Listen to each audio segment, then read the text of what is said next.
So when looking outside, you immediately, it seems to be a rather male-dominated topic. This is why we ask Anna Patterson to moderate the discussion. Let me just, before Anna takes over, let me just briefly introduce our guests. And I start with Lauri on my far end. Those of you who have not been here with the introduction to the exercise, Lauri is co-founder of BHC Laboratory, a company that develops cyber capabilities. He has been running these exercises with defense ministries, with companies in different parts of the world. Within the EU, Georgia, as far away as Colombia. Lauri has served various top-level civil service positions in Estonia, as we already heard. He was part of the cyber attacks, or responding to cyber attacks on Estonia in 2007.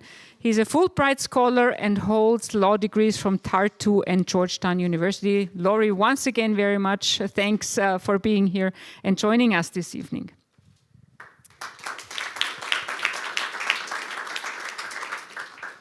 Yeah, next to him, Thomas Stubbings.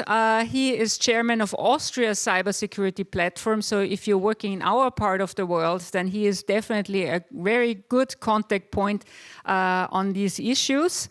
He's managing director of TS Management Consulting, offering consulting services in the field. And I'm very happy to also share with you that he's a current Global Executive MBA student. Thank you very much for joining us. Yeah, as we're here in ERSTE Bank and you heard Markus Bosch talking about cybersecurity, I'm very happy to also have Reinhold Wochner here with us. Yeah. Reinhold is head of group security management at ERSTE Group. He has over 15 years of experience in safety and security management in banking industry. And he also helped in India to set up the framework for India's new cybersecurity law. So thank you very much, Mr. Wochner, for joining us. Our fourth panelist in the middle, Jochen Borenich, again a Global Executive MBA alumnus. He is also a member of the executive board at Kapsch, has been in that role for many, many years.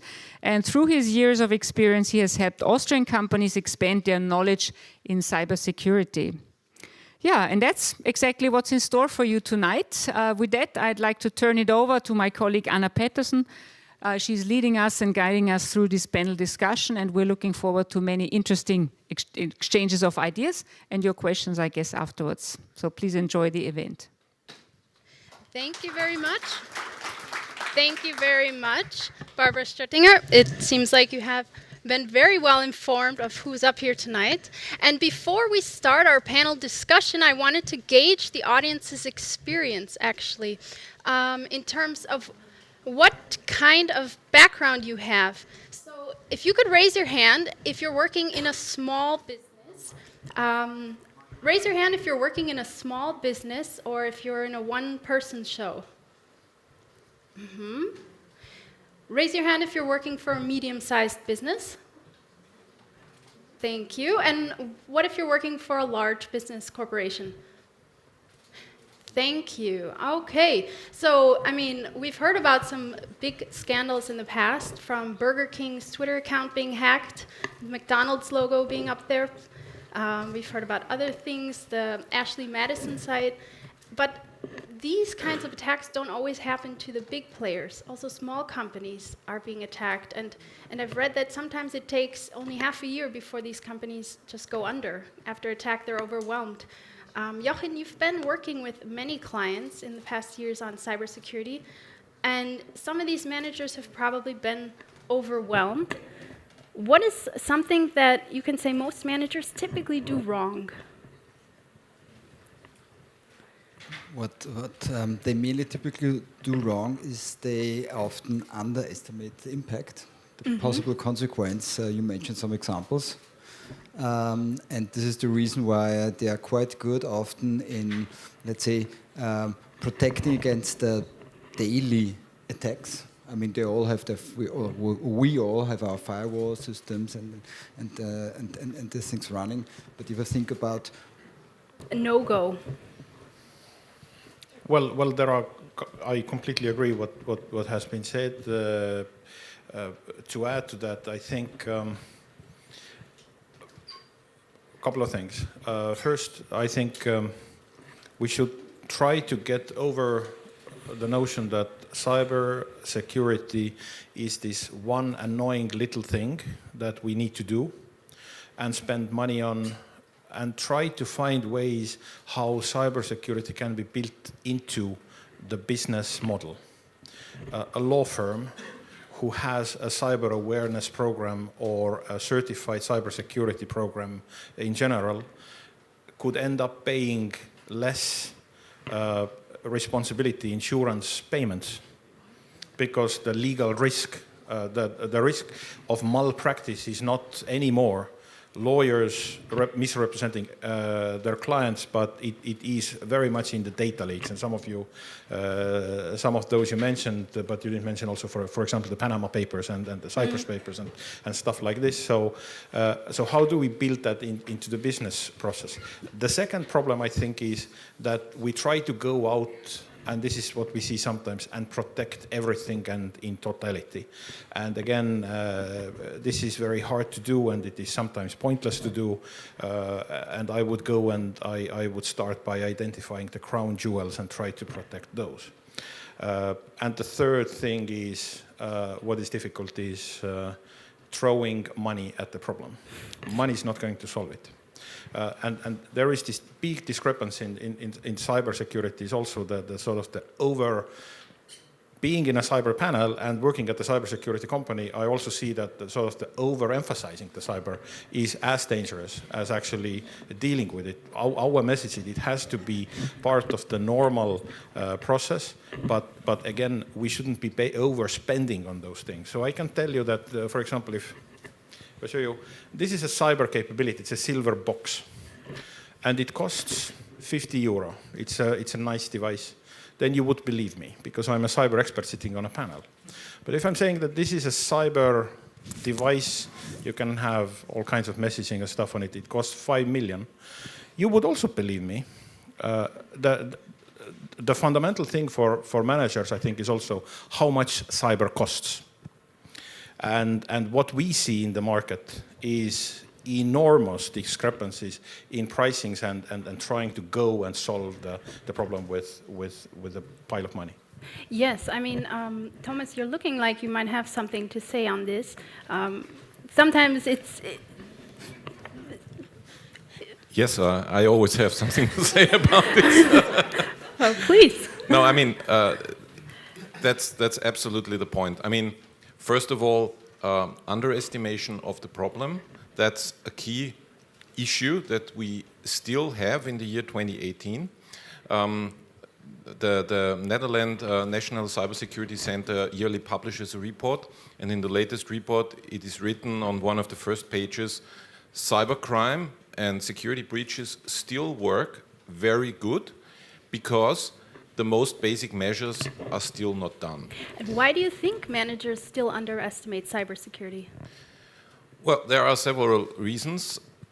Ignorance is one of them. Don't want to deal with the problem, simply ignoring, thinking that it will not affect me. This is something that I especially see in small and medium companies, where managers still believe they are not an attractive target. We don't see that issue so much with the large companies. In the large companies, usually everybody already has understood that it is a topic you have to deal with. But in SMEs, there is a big lack of understanding. And the fact is, everyone is an attractive target, full stop, everyone. Because the attackers do not go through the business journals and look at who has the highest market capitalization, who I want to attack. They are simply looking at who is the most easy target for me, and this is the one who is attacked. And this understanding must be perceived throughout all management levels, also in small and medium companies. So if we're going to approach then the topic proactively tonight, because I think a lot of people here are interested in this, Reinhold, how do you think it would be best to approach the topic cybersecurity in a company? Okay, so from my point of view, and you're all executives or being executives in the future, when I did my MBA in integrated management systems, I was working together with the executives. So that we were together in Hong Kong, and they were sitting in the same bus, going to the same university, and so on. I asked them, guys, what would be best? What are you thinking about security? What is best you can do for your company? And well, they didn't have a lot of things to say about cybersecurity. So I was wondering, what would I say to them? What should they do, basically? And one thing is, if you are in a position to do something about cybersecurity or security in general, is tone from the top. It starts how you behave in the company. If you don't follow the basic rules, and sometimes it is just a few basic rules that you have to obey, yeah, your assistants will not do it, and also then your B-1, B-2, B-3, and so on will not do it. So first of all, tone from the top, start of it. Secondly, I would also encourage you to add additional, of course, resources to the security. What we see here in this bank, in other banks, is resources are always discussed. And you have to shrink resources in this area, and on the other side, maybe grow in other areas. Cybersecurity is definitely a topic where you have to grow and get new people in. The problem that you have with that is you will not find people. The market is dry, really dry. In Vienna, in Bratislava, in Bucharest, and also in some areas in Asia, as we have discussed before. So this is also a topic, invest in the good people, try to get the good people, and try, even if they're not easy, keep the people that you currently have. Yeah, so HR resource, big topic.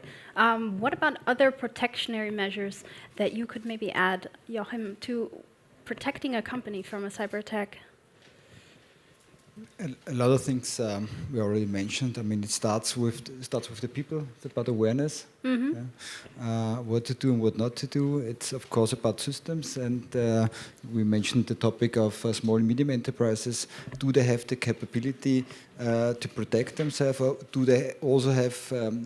Also mentioned the possibility to get the right people, because are they attractive enough as an employer to get the best people in the security segment? So we see a trend that especially small and medium enterprises hand over some security activities to professional service providers, to be honest also to us, but even stock listed customers are handing over their security cyber defense center to us because they do not find the right people on the market. The market is really dry, and something in addition, we very often talk about office IT. When we talk about cybersecurity, and also one thing that we recognize, that if you look at the production area and the manufacturing companies, and everything will be connected in the future, there are a lot of entry doors on the shop floor level, the production level. This is the OT, the operational technology, which is again extremely underestimated. So it's also maybe perhaps a huge liability issue if somebody then enters the production and could affect end clients, I'm assuming, or would you comment on this? Yeah, liability is always a problem here, because let's say we are a bank here, and well, we have the retail customers, we have the corporate customers. Well, with the retail customers, you know, well, there is a jurisdiction that, let's say, if a retail customer doesn't have his computer in a health way, yeah, then basically the bank is not obliged to pay. Because let's say if you drive with a car, you don't have any belts, you don't have any brakes, you don't have only lights, it's dark and so on, well, every insurance will not pay. So this is a similar trend that is happening now in this area. But let's speak about, and there are a lot of big companies here, about corporate customers, big customers here. Well, what we sometimes also see is, well, there is a incident, maybe you have to, well, transfer 20 million, 50 million, 100 million or something, yeah, and you see, hey, something is fishy with the customer, not with the customer itself, but with his IT system. Something is wrong, yeah. So the thing is, of course, we inform the customers. If you look at that, yeah, we of course openly communicate with the customer. We even try to help him with our investigation teams and our security teams, yeah, if he doesn't have this knowledge for that. But on one certain point, it's just recommendation, because there is a liability thing, yeah, and if we do something wrong or recommend him the wrong thing, where we're also liable on that, yeah. So here we just want to support in this area. It's a really tricky thing. But what is the good thing is also there is insurance for that. We have George. This is our retail platform. And we have also George airbag, so every end user can buy this airbag and he's insured. Whatever happens with his account, he's insured. It costs just a few euro. Yeah? And open communication was also a part in the exercise we talked about, because it's also very difficult then to maneuver kind of how the media assumes what happened. And that was what you discussed about, Lauri. Is this also affecting maybe internal PR plans? In a way. Oh, absolutely. Absolutely. And unfortunately, I'm not in position to say what is a good or bad tactics. And but what we are able to say is what we're able to do is to pre-play and play through some of the scenarios and see where we want to be and ultimately. Cyber security is a game of trust, and you can lose that game only one time. And what we always see in our exercises, but also our real life attacks, then people go very much with their comfort zone and into their comfort zone and comfortable answer. When it comes to the issue of transparency, then we see that almost all the reactions that we ask from the companies and also from the governments is to classify as much as possible, deny even in some of the cases as much as possible, and not share information as much as possible. And why do they do that? Because it is our comfort zone. For example, and I think private sector it's much better in sharing information, but in some of the cases, maybe not. So for example, depending on the threat vectors, and I think we just need to play through those scenarios. In actual examples, big ransomware attack against a country. Several of the private companies make a decision, they don't have backups. This is a real story. They don't have backups. We are going to risk and we're going to pay. We find the money, it's not so much, we're going to pay, it will be definitely cheaper than to go through all kinds of alternatives. They don't share that information with the government because we have this moral sort of stigma on payments of the ransomware, and maybe rightly so. Again, I don't want to go to the value judgment. But what happens that if we don't share the information, again, what happened was that in parallel, the government contacted the hosting provider of the payment site and took it down. So the situation, what you have is, you have private sector who wants to do something without the lack of information. The government went on and also as part of classified operation took it down. Instead of, they could have exchanged information, government could have a surveillance, private sector could have made their payments, and maybe we would have caught those people who were behind these. So in the case of a ransom situation, a malware attacks a system, the company is down, you suggest go right away to the government and don't pay? I don't, again, there is no clear answer on this. And the point I'm trying to make is we need to play through those scenarios and we need to have a lively debate, and not resort to sort of comfortable dilemmas. Yes or no, I'm not sharing the information, I am sharing the information. Our company does not make ransomware, just for the record. And we are not making any money out of this. But I'm just saying that maybe there are other alternatives as those moral dilemmas and the sharing of information, finding these networks, finding these horizontal cooperation mechanisms, especially within between private sector and between the government sector and among private companies. That is one of the keys, and I think we are moving there. Thomas, I think you wanted to add. I want to follow up on the reaction topic, because I think this is really key to success. The question whether you win or lose on a cyber breach decides in the period before it happens. The question is whether you are adequately prepared to that. And that means not only preventive measures, like the basics, which I touched before, like having your update mechanisms and your basic IT infrastructure in place, but also the detective and reactive capabilities. So if you are prepared for the scenarios that might happen to your company, the chances that you are effectively reacting and counteracting the attack are significantly higher than if you're hit in an unprepared way. And I just want to refer to the very interesting case study of the NotPetya event that we experienced last year, where several large companies were hit and had significant damages.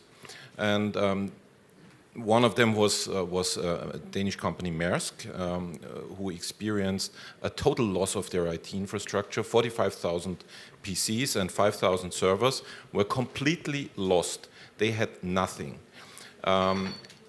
Why? Because they were not prepared for such a scenario. They did have nothing in the drawer to react to that. And actually they were quite lucky, because they found one domain controller in Nigeria which was not on the net because of an outage, and that was the only one who was not infected. And one guy came there personally, took it in the plane, and with this they were able to set up the network infrastructure again. Maybe otherwise they would have gone completely out of business. So I think that's a very interesting case study. There was an article in Wired about it, so everyone who has not read it, I really recommend it. It's like a thriller. Read it.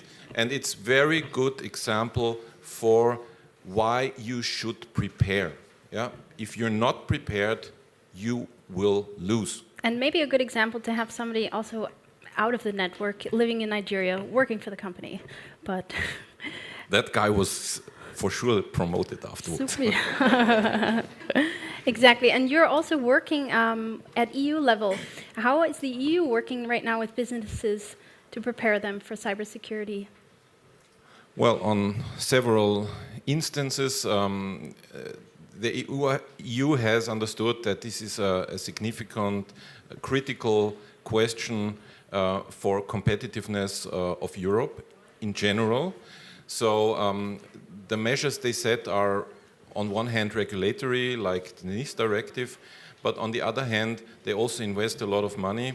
There is now a new draft of a regulation for building an EU-wide competence center where all the investments into cybersecurity will be bundled.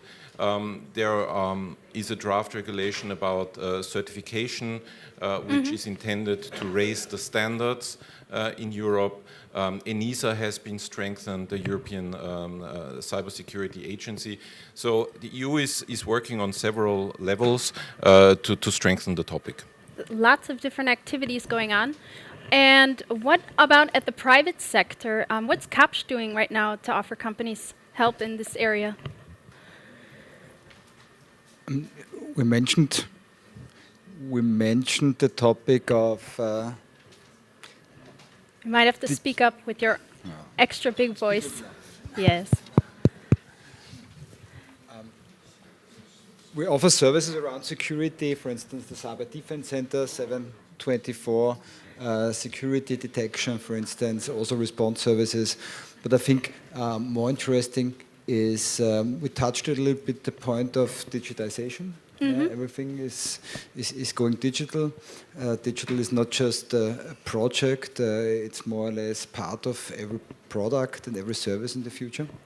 And if you look at the forecasts, and Cisco, for instance, is saying that by 2020 we will have 50 billion connected devices. It means everything will be connected. Everybody's talking about smart building, smart house, smart car. We even just announced at the last fair in Germany the smart chair. Yeah, everything is smart and connected. Yeah. Excuse me, what's a Smart smart chair? Smart What can it chair. do? Give me a massage or?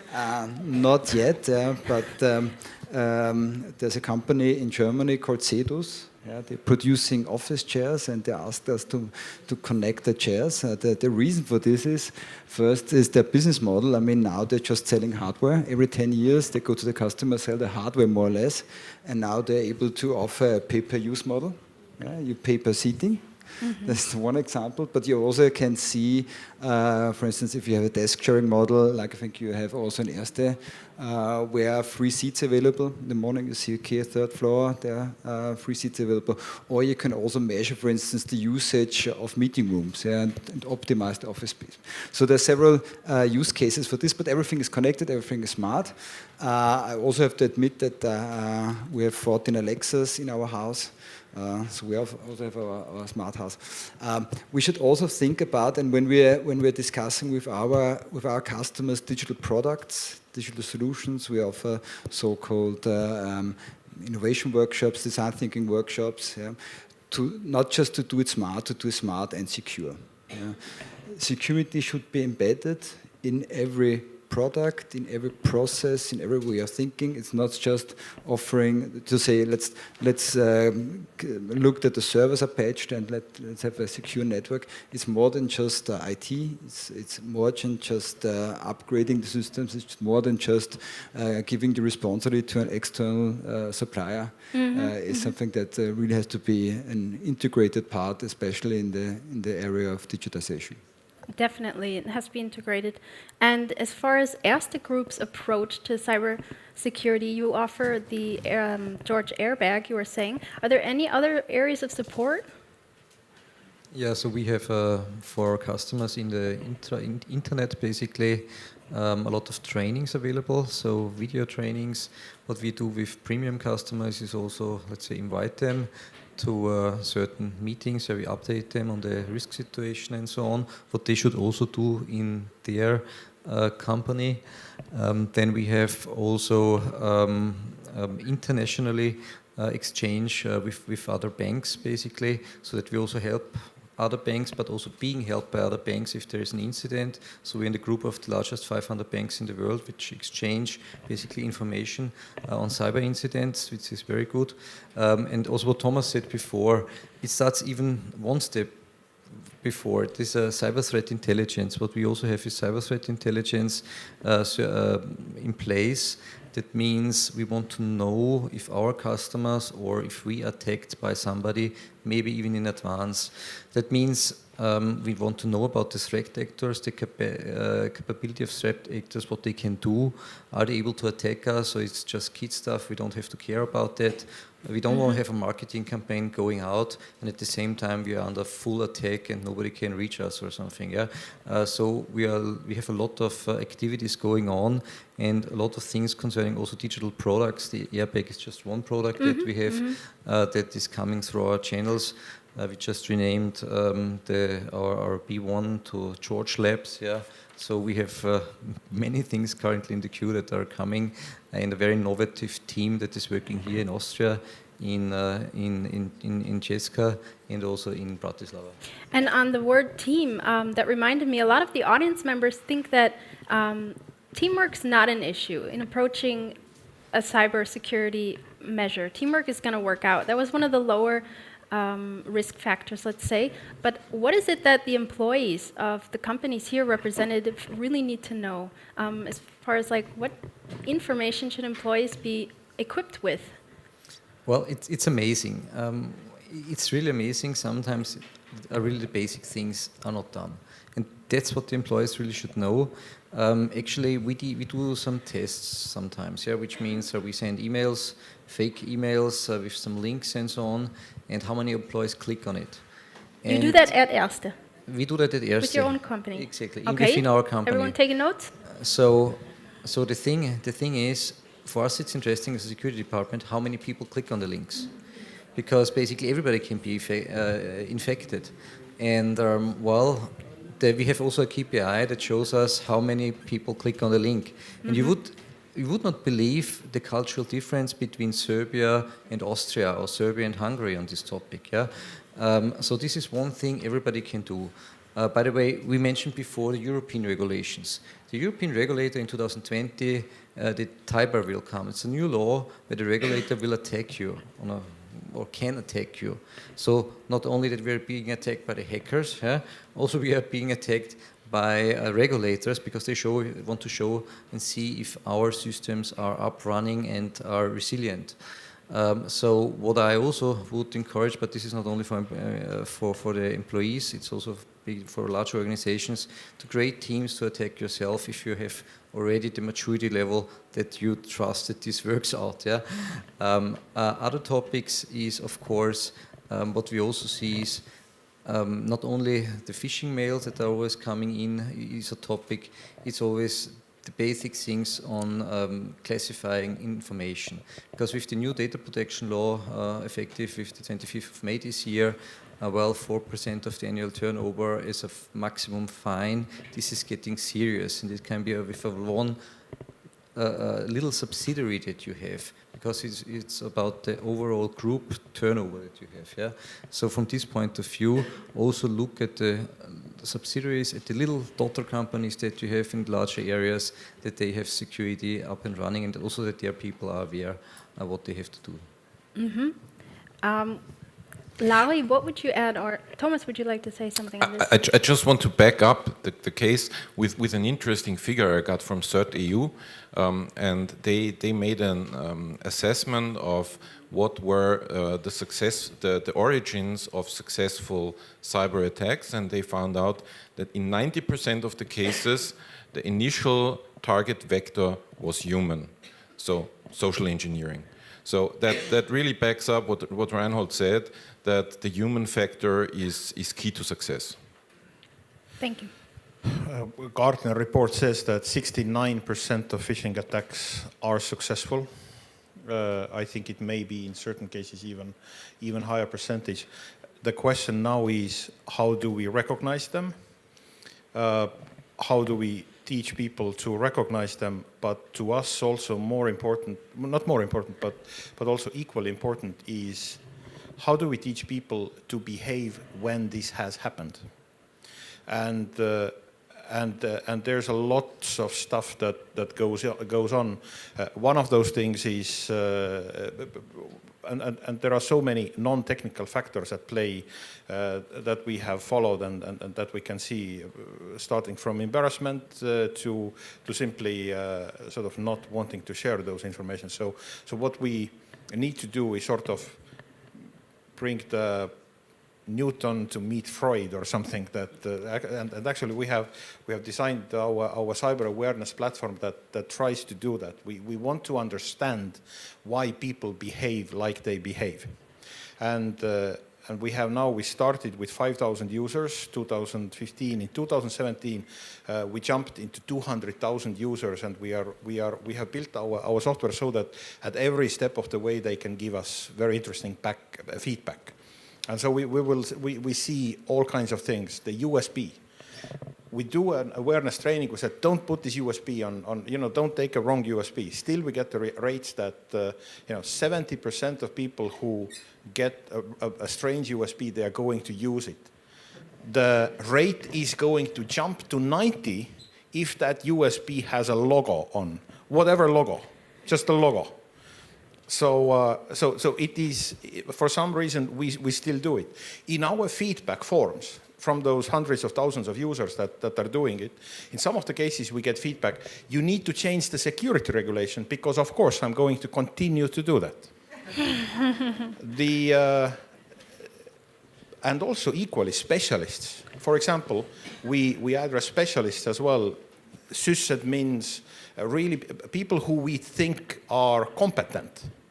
So we ask them, we recommend the regular users to change their passwords once in a while, every 3 weeks or every 2 months or whatever the requirement is. What about your system passwords? How often do you change those? very often we get the answer, are you crazy?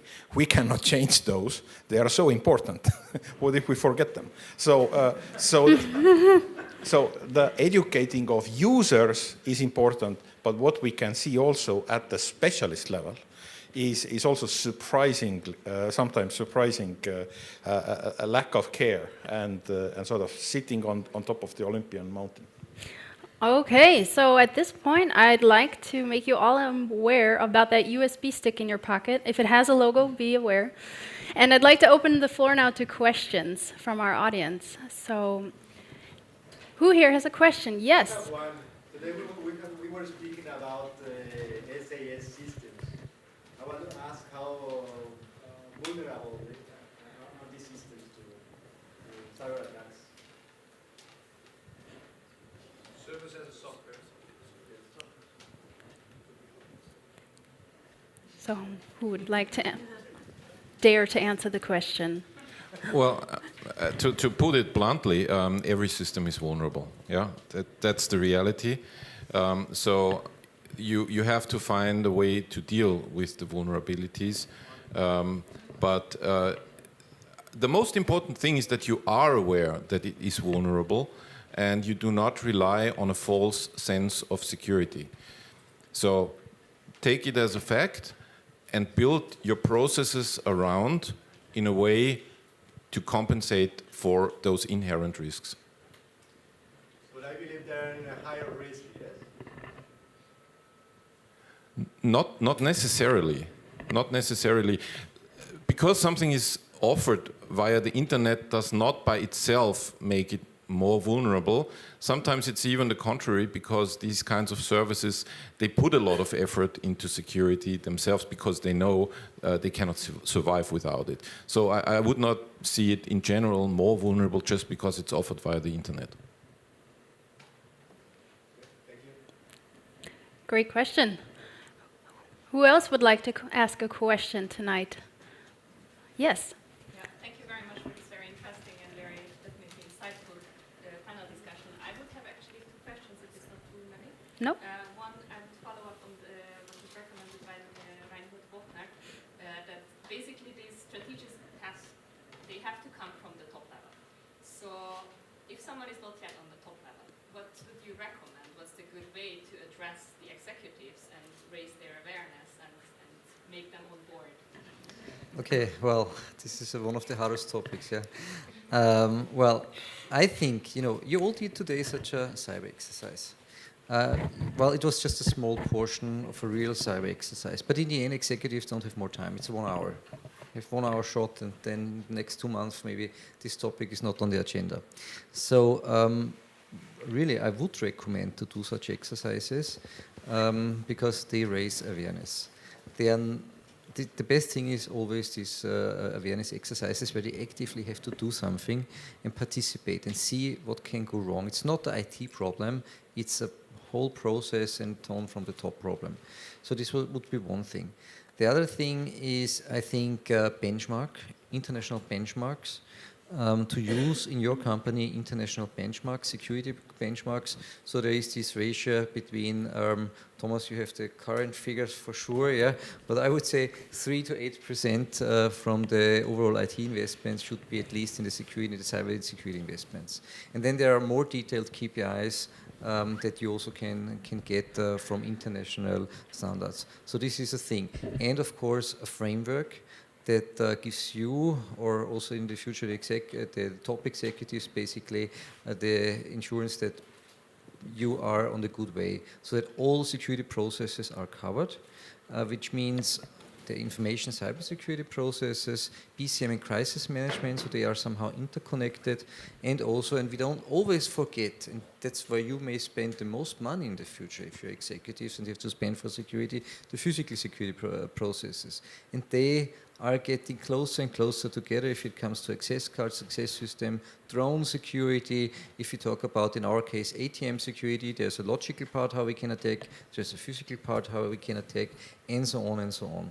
So with a framework that covers all areas of all security domains, and then whatever in the physical, travel security, event security, executive security, and so on, cyber security, operational security, and so on, I think you can be sure and you can give also regulators and other auditors that you check, hey, we have at least a model, even if you are not good in this model in some areas.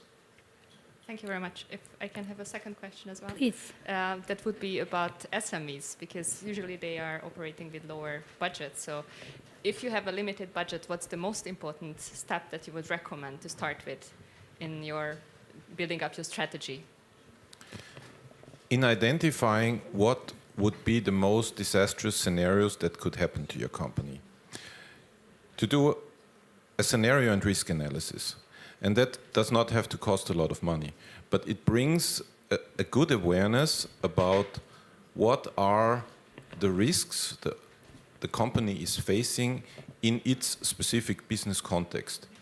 And that maybe also relates a little bit to your first question, because you, in any case, have to speak the language of the management.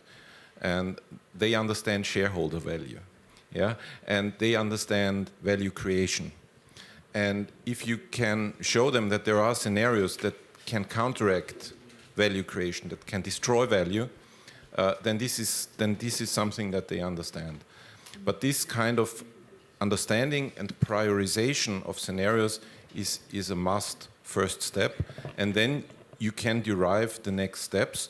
But what I always say to my customers is security does not have to cost a fortune, but you have to select where to invest and where you get the most benefit out of it. One additional thing that works quite well is, well, security is always seen in a niche somewhere, maybe in IT, and maybe also some administrative burden you have to do in every project. There's security, they're hindering, sometimes it's not going very fast and so on. The key is, I think, to get the managers and executives also understand that security can also be a business enabler. So security innovation, new technology, like you see in George, we have invisible security. You don't see the security, like in Amazon also. You don't see the security, but there's a lot of security in the back and behind, basically. I think this is also an advantage. If your projects that you have in your bank or in your company are getting faster compared to other competitors, because the security department works in a more agile, secure way than maybe in another company. So this is a thing, making them understand, hey, we can even be better, we can be quicker, and it can be more comfortable for the customers to use our products than the other products. So basically use a business case or build around business Yeah, case. it's a business case. It's basically a vision idea that supports a lot of business cases. Thank you very much. Thank you. And I think there was a question behind. Thank you. Hi. I was doing the exercise. Thank you very much for the very insightful simulation. We were one gentleman on the other side of the room, and there was a question, how did your company do with the latest severe security incident? And he was answering successfully, and I was asking, yeah, tell me about it. He answered, it's everything on the cloud. Yeah, they are professionals there. They dealt with the issue very professionally. And that brings me to your statement, Mr. Wochner, when you were saying about competition for the talent. I guess in the ERSTE group you're competing not only with the peer banks, but with the IT companies like Microsoft, like Amazon Web Services, but also with the startups. And what capabilities would you recommend keeping in-house, and what would you outsource? Okay, so in general you have to say or think that maybe in the future not a lot of things are running in our data centers anymore, because the cloud is coming, the cloud is already there. And well, if we have now, let's say 90% or 100% in our data centers, this may change, and we will have only 10 or 20% maybe in the future. Could be, depends. If you make it secure and if it's usable. So the idea also, the trend, what is being outsourced, and this also then reflects the capabilities that you need on the sides is, well, first of all, of course, you outsource things that are very expensive that you need only sometimes where heavy resources are needed. This is the one thing, because if you just for the Christmas sales, well, need all this capacity, or for some mathematical models or simulations and so on, well, you don't want to buy a big server farm. So basically, here we see a trend that from outsourcing perspective, and from the security capabilities that you need, the real operational stuff here, this firewalling or securing some things here, this can be outsourced because this is already with IT. Nevertheless, you are responsible.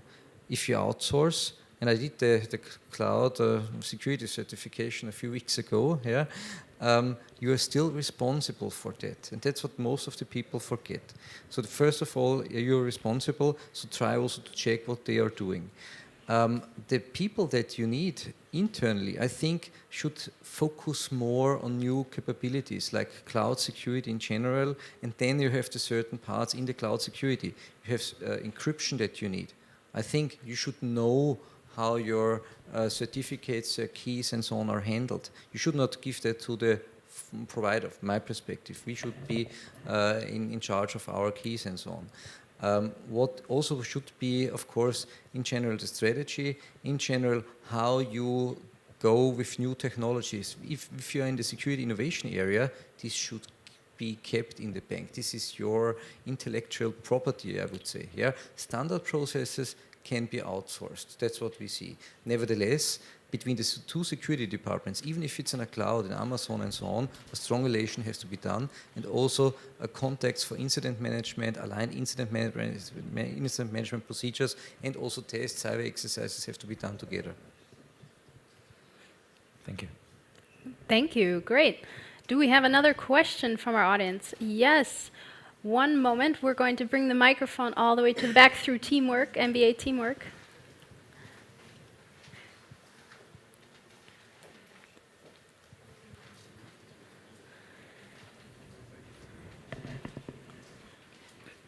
I would like to ask something about, I think, risk related to retail banking. I don't know if lots of your risk is related to customer behavior or the client's behavior, so they're shopping around with on public Wi-Fi's, and this could create problems. So do you plan or do you have in mind also to put in place some services or other means to decrease that part of the risk? Because I think you mentioned already, George, so on the corporate side, you seem very well established. But are there any plans, or do you see any point in improving the behavior of your customers? Well, first of all, it depends on the region. We are rolling now, George, out in Romania. We had a big launch there. We are now more than 3 million customers, so the largest online banking platform in CEE. Czech, we have now a million in Austria, even more. Yeah.